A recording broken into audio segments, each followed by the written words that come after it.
It's whatever it is that you want to do. You want to do it massively. I have a friend who was telling me that his sales were down. I said, well, how many phone calls you make a day? He said, 25. I said, double them. Make 50 or 75 or 100. He said, oh man, that's just too much. What do you mean too much?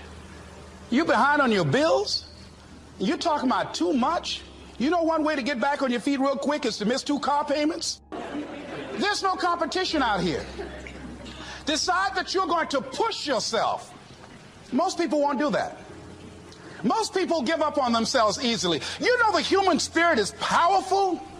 There's nothing as powerful. It's hard to kill the human spirit. They asked Benjamin Disraeli, a man who became the head of a country at a time when Jews were not allowed out after 10 o'clock. They said, how did you do it? How do you achieve it against such great odds? He said, nothing can resist the will of a people that will stake even their existence on the extent of their purpose for good. That when you have a made-up mind, when you decide that you want to do something, I was reading something the other day, he said the power to hold on in spite of everything, the power to endure, this is the winner's quality. The hunger, the ability to face defeat again and again without giving up. This is a winner's quality. You have that quality within you. When you're hungry, you don't care about the facts. You don't care about the odds. There's greatness in you. And you've got to learn how to tune out the critics outside and the critic inside. And since I'm going to do this, I'm going to harness my will. And I'm not going to let anything stop me. I deserve this. I'm going to do it until. And this friend, I told him, said, start increasing your calls. I said, I make 100 calls a day. The other thing is that if you want something, you have got to be relentless. You've got to learn how to become resourceful. You've got to learn how to become creative. When crises strike in your life, and in the Chinese language, crises mean danger, but it also means opportunity. And this is an opportunity for you to grow. And you've got to be so relentless, regardless of what comes down the pike, that you're always looking for a way to get over, always looking for a way that you can break through, and always looking for a way that you can strike a telling blow. Live your life with passion, with some drive. You've got to watch the people, the relationships that you develop. Have people of kindred mindsets. If you're around folk who are dead and negative all the time, they will affect you. You want people that are around you that have smiles on their faces, looking good. So you've got to watch your countenance, watch your face, have an uplifted expression, watch your body posture. All of these things affect you psychically. You got to be the kind of person that you are fearless. You are unstoppable. And because you are unstoppable, because you've got power that you haven't even begun to use yet, you owe it to yourself to release your brakes. How many of you have the experience of pulling out of your driveway and you mashed on the accelerator and the car was just going, and couldn't move, and you mashed harder and it couldn't move, and then you discovered you had your emergency brakes on, and then you release those emergency brakes and it goes, choo! Have you ever had that experience before? Most of us go through life with our brakes on, holding back, not giving all that we have, not sharing all of ourselves. Most of us go to our graves still holding on rather than releasing it. What are some of those things that keep us from releasing it? Because of past experiences, past defeats, past pain. We look back, well, it didn't work out then. It probably won't work out now. Many people get confused their performances with who they are. That if my speech tonight doesn't work, it doesn't mean that I'm a bad speaker. It means that what I did didn't work tonight. And I've got to separate what I do from who I am. And I've got another shot. See, the last chapter to your life has not been written yet, and it doesn't matter about what happened yesterday. It doesn't matter about the things that you've done that you feel guilty about. If you wouldn't do it today, you're convicting an innocent person. Something I like to share some ideas and thoughts with you. I'm not asking that you believe anything that I say. I'm not asking that you agree with me. And if there's something that I say that can fit and work for you, I say use it. If not, discard it and let it be.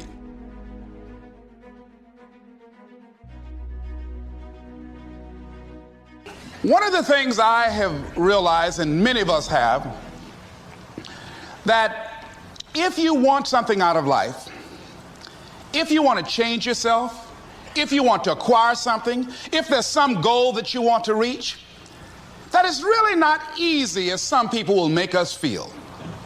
That living your dream, changing your behaviors, overcoming negative habits, it's challenging. It's hard. That living alone is just very difficult. And once we begin to come to grips with the fact that living is difficult, life is very challenging. I heard a song once by a guy named Dimples called, "If it ain't one thing, it's another." You will never ever have a problem-free moment in life. There's always something. So how do we begin to nurture that hunger? What are the characteristics or the qualities of people that are hungry? What will it take for me to get some of the things that I want?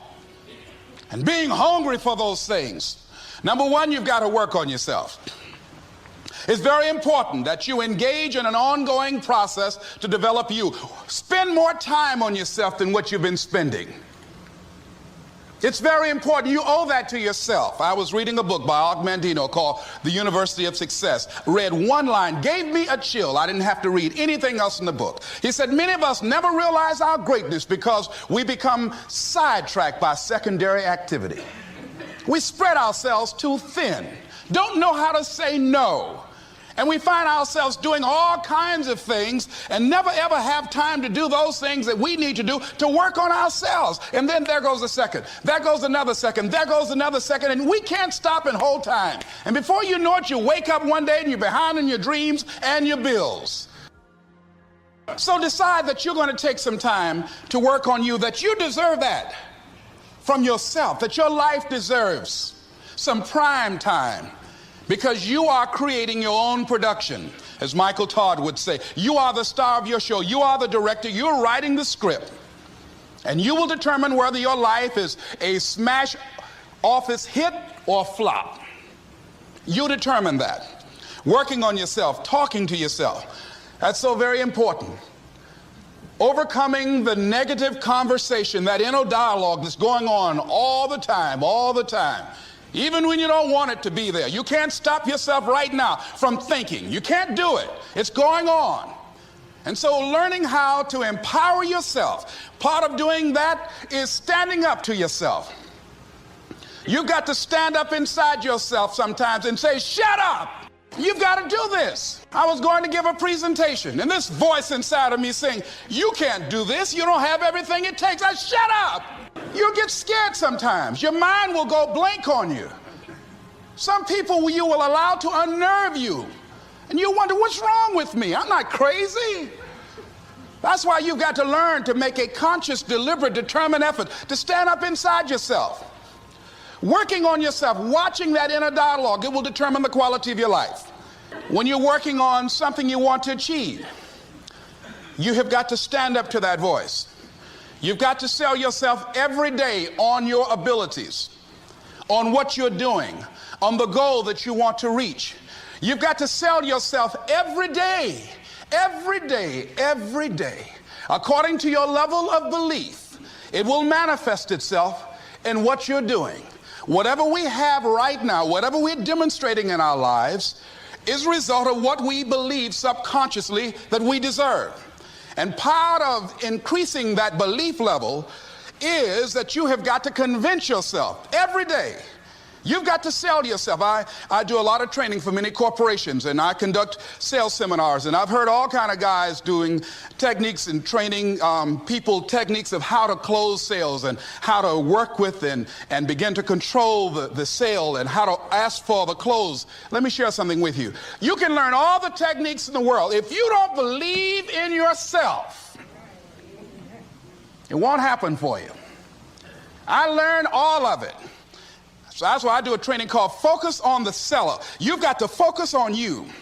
And as you convince you, as you sell yourself every day, you will begin to see a difference in the things that you're doing.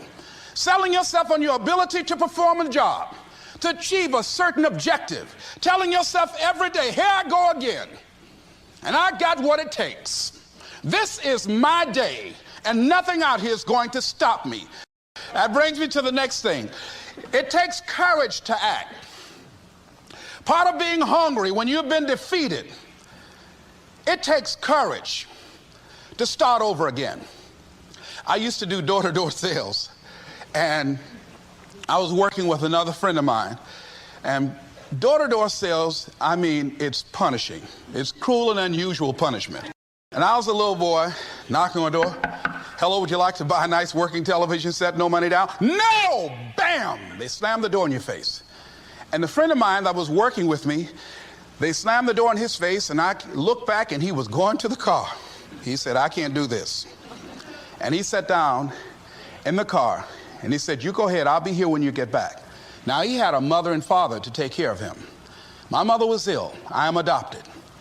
I was hungry. I had to go on. I learned something about myself. That when you step into your fears, somebody said, it was Winston Churchill, he said that courage is going from failure to failure without losing enthusiasm. When you step into your fears and continue to push yourself to go on, something happens for you. When you have something you want to do, if you don't develop the courage to do that which has been given you to do, and you spend a lot of time going around trying to convince other people or trying to get their approval, what will happen is that you will lose your nerve.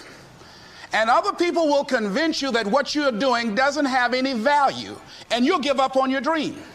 It's an interesting thing about life, I've also found, that if you don't have the courage to act, sometimes and particularly, if you have something special to do, life will move on you. If it were not for life, I would still be a disc jockey. I didn't just leave voluntarily to go to the state legislature. I was fired. I was working on a job, and I came home one day. I was married at the time, and I told my former wife, I said, that guy Bert I work for is stupid. She said, if he's so stupid, why does he sign you a paycheck? That night, I could not sleep well. Here was a guy that was controlling my life. I was going through all kinds of changes because this man controlled my paycheck.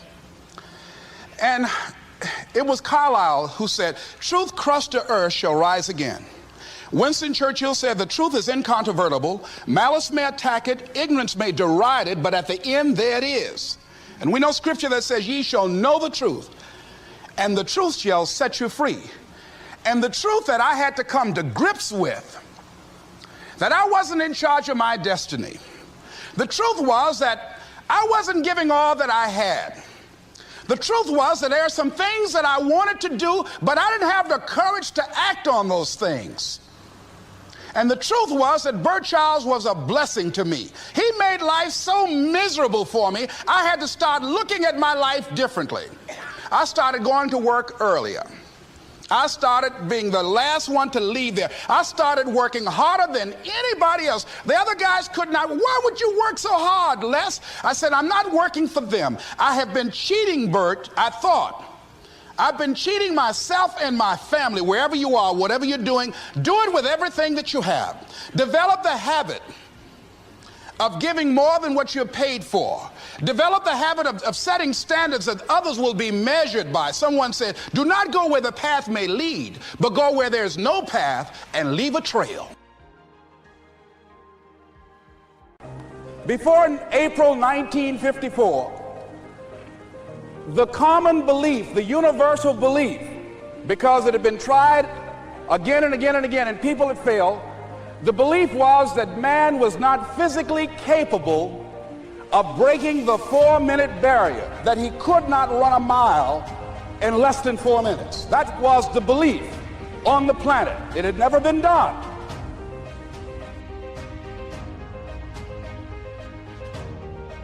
But here's what happened, ladies and gentlemen.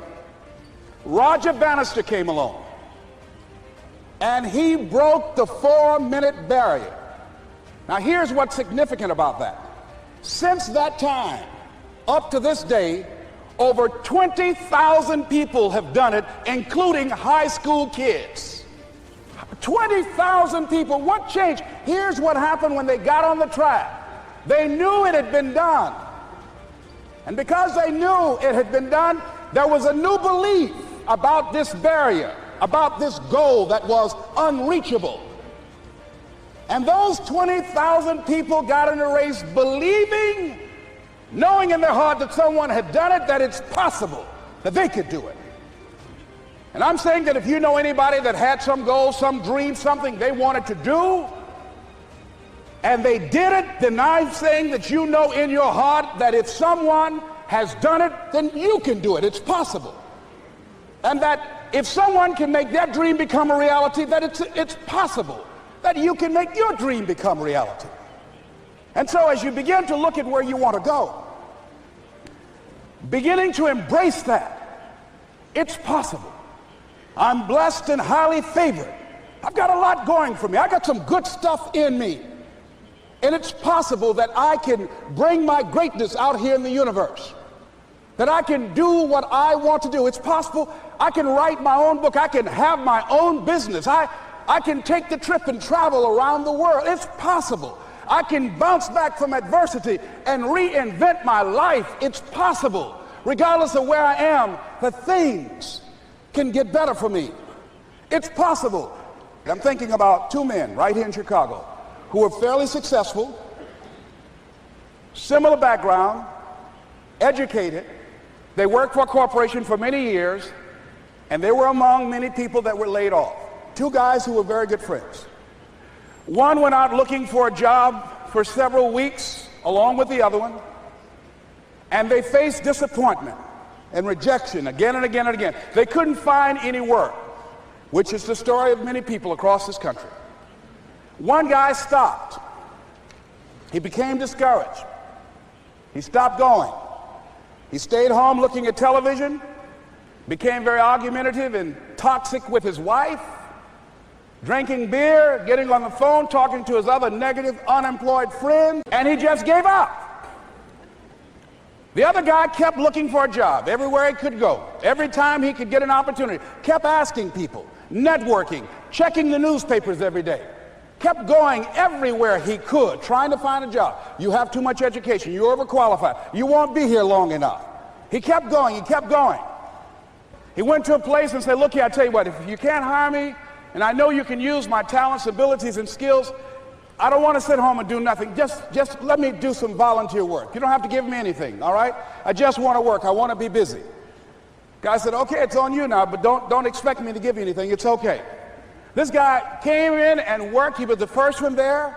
The last one to leave was the best employee there. About 4 weeks later, one of the top managers quit. They were looking for a replacement. Guess who they selected? This other guy. This guy who was volunteering his time. He got the job. What was the difference between the two men? Eyesight and mindsight. Eyesight is judging on what you see, judging according to appearances. But mindsight is how you interpret what you see. One guy said, it's not possible, it's over, I'm finished. I can't do it. I can't make it. He surrendered.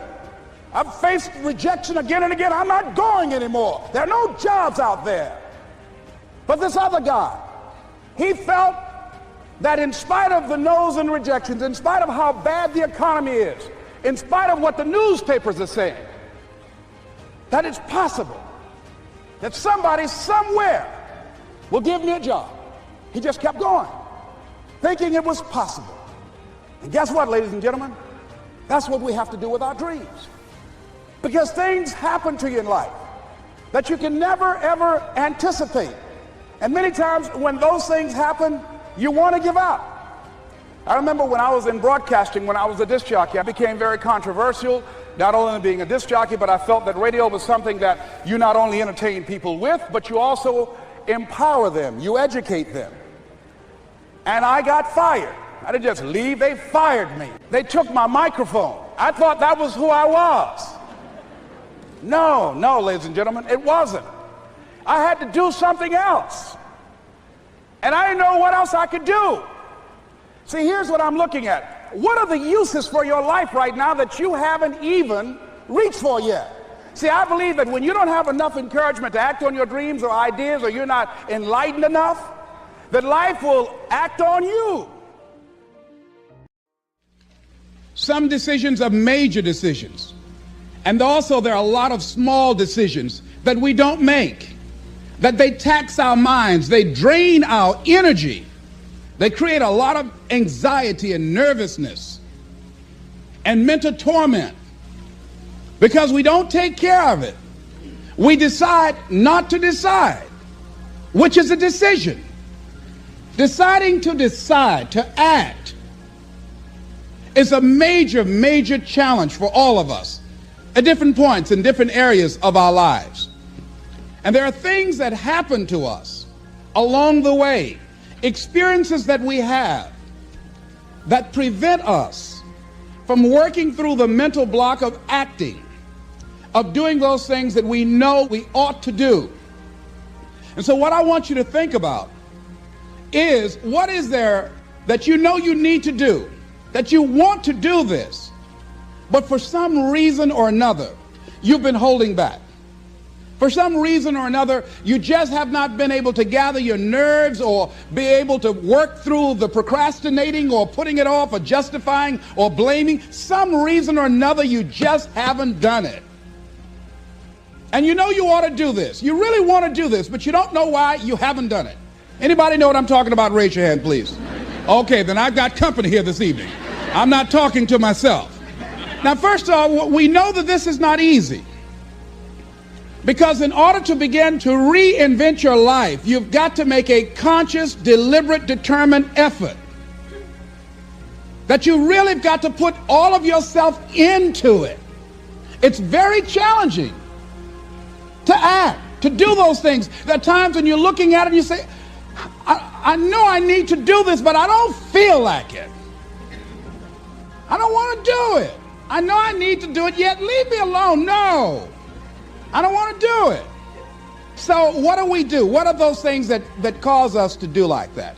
I think that among the things that prevent us from acting is the fear of failure. And if you've already failed, you don't want to fail again. The pain of that, the disappointment, the fear of loss is another thing.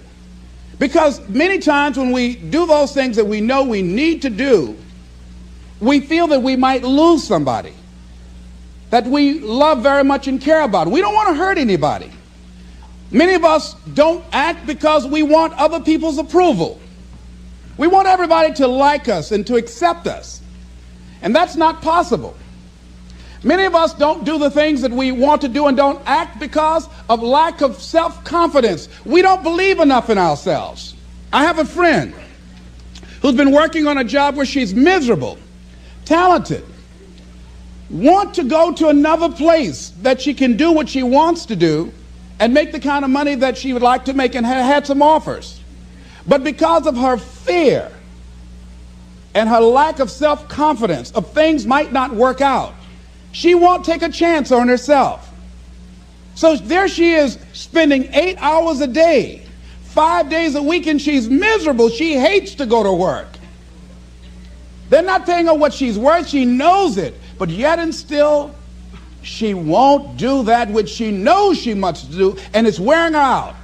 There are a lot of people that their jobs are making them sick because they won't act.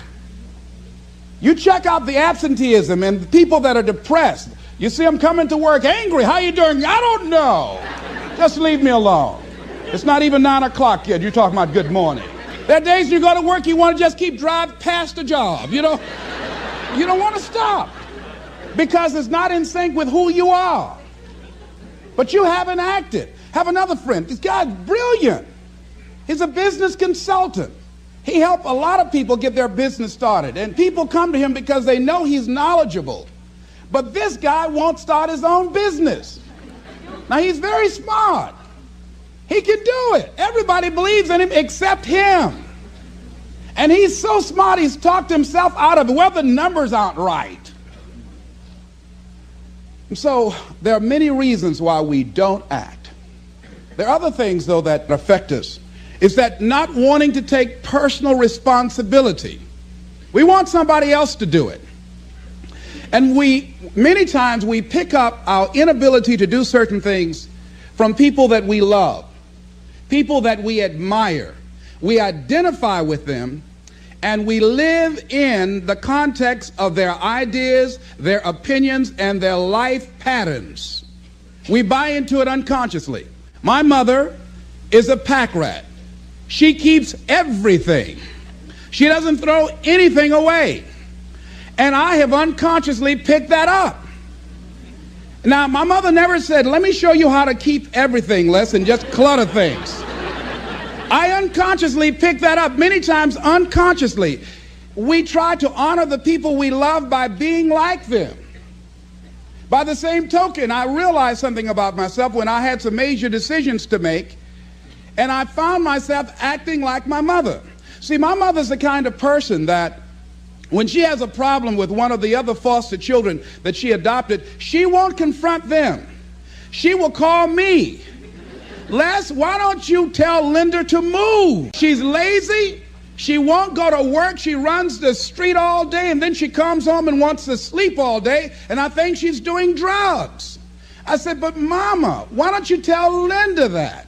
I bought the house for you. I told you when she wanted to come home, don't let a grown person come there and take care of them. You let her in. Well, after all, she's my child. Mama, then you handle that. When I tell her to leave, she say, Mama say I can stay. Mama, can I stay? And you tell her yes, and then you call me and say, she's still here. Why worry me with this? So Mama hasn't developed the courage to act on that. Some people won't act until there's a crisis situation. When Linda started stealing from Mama and took her Social Security check to get some drugs, Mama got some courage to say, get out of here and don't ever come back. But she wouldn't do it until then. And see, we don't have to wait until a crisis situation. I have a friend that has been having a challenge with losing weight. Bus has been dealing with that challenge. And for the past 40 years, he's always seemed like weighed over 235 pounds. And so he said, man, I just can't lose weight. I'm big boned. I said, Bud, I've never seen any fat skeletons. No, you need to act on your health. You can change this. You don't have to go to your grave fat. We're all digging early graves with our teeth. We don't have to do this. They need to have a support group around M&M peanuts. You want a support group on something, and throw Snickers in there too. Bud and I can tell you about the help we need with that. So what happened with Bud, though, he became ill a few weeks ago. See, Bud in the last few weeks has lost more weight than he's ever lost, even when we were competing with each other, betting a lot of money. But what happened was, Bud became diabetic. He went into an insulin shock. He didn't know that he was diabetic. His blood sugar became high. And the doctor said to him, you are diabetic. You're going to have insulin shots every day. You're going to have to change your diet. And let me tell you what's going to happen if you don't do what we tell you to do. Number one, there's a possibility that you can become an amputee. Number two, you can go blind. 3, you can become impotent. Bud say, help me. Like those guys with Paul, when Paul broke out of jail, those guys say, tell me what I must do to be saved. Bud wanted to be saved. I said, Bud, you want one of my peanut butter and jelly sandwiches? No. I said, Bud, I can't believe you're eating vegetables, man. You're exercising. He said, that's right, and jogging in place too. Now, he had the ability to do it before, but there's some people, it takes that kind of crises to bring them into reality in order for them to act in their own best interest. Some people have to hit rock bottom in order to rise. I don't know why. You want to begin to look out on your life and what you want for you.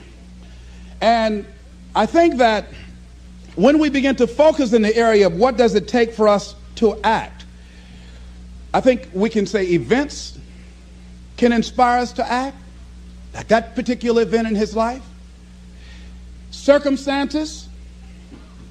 A friend of mine, he wanted to do something and he just did not have the motivation and the drive and the confidence within himself. But his circumstances changed overnight through an acquisition of the company that he worked for. He lost his job through the inspiration of desperation. He had to act. See, life also are things that can inspire us to act. See, if we don't have the courage, and that's what it takes, courage. It takes guts to do that which you know you need to do. If you don't have the courage to act, life many times will move on you and make you act. Whatever you do, you want to develop technical mastery. You want to be the best at what you do. You want to master it. See, part of self-motivation is you've got to find something that gives you a strong sense of competence. Well, you become known for that. You develop a reputation of being good at doing that. You set some high personal standards for yourself. You're not competing with anybody else. You're just unfolding yourself to be the best person that you could be. That you want to give the best quality service that you can give, because that is a statement about who you are. The other thing that's the key to self-motivation is recognize the fact that you're going to get into some slumps. Recognize the fact that you're going to encounter a great deal of failure in life. It goes with the territory. But in the face of that, you want to be relentless. When you want something, you don't expect everybody to say, oh, you want this? Oh, great. We want to give this to you. You're such a nice person. You're doing it for your family, aren't you? Great. No, life isn't like that. No, many doors will be closed in your face. Many loans that you will want. And they'll say, no, you don't have enough collateral. You don't have enough credit. And most people will give up. But you've got to decide that I'm going to be fearless. I refuse to be denied. And I'm going to go all out.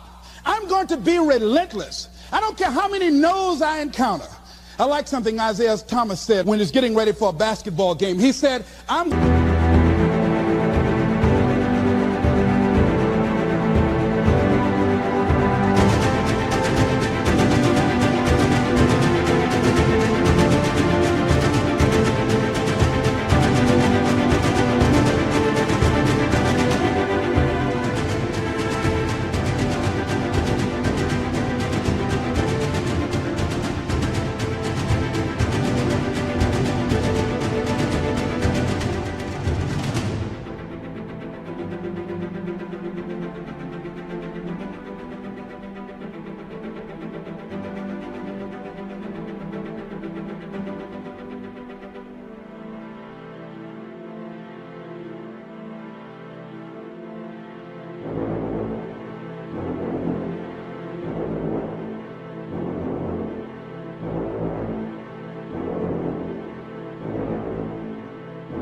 either shoot us in or shoot us out, but I'm not going to not do anything. And that's the way to go. You can't make a basket unless you shoot the ball. You can't hit a home run unless you take a swing at it. Most people won't even take a swing. Well, I probably won't make it anyhow. That's the conversation within. They probably won't give it to me anyhow. If you want something, you've got to be relentless. You've got to decide, I deserve this, and I'm going to have it. And you go all out to get it. That drives you.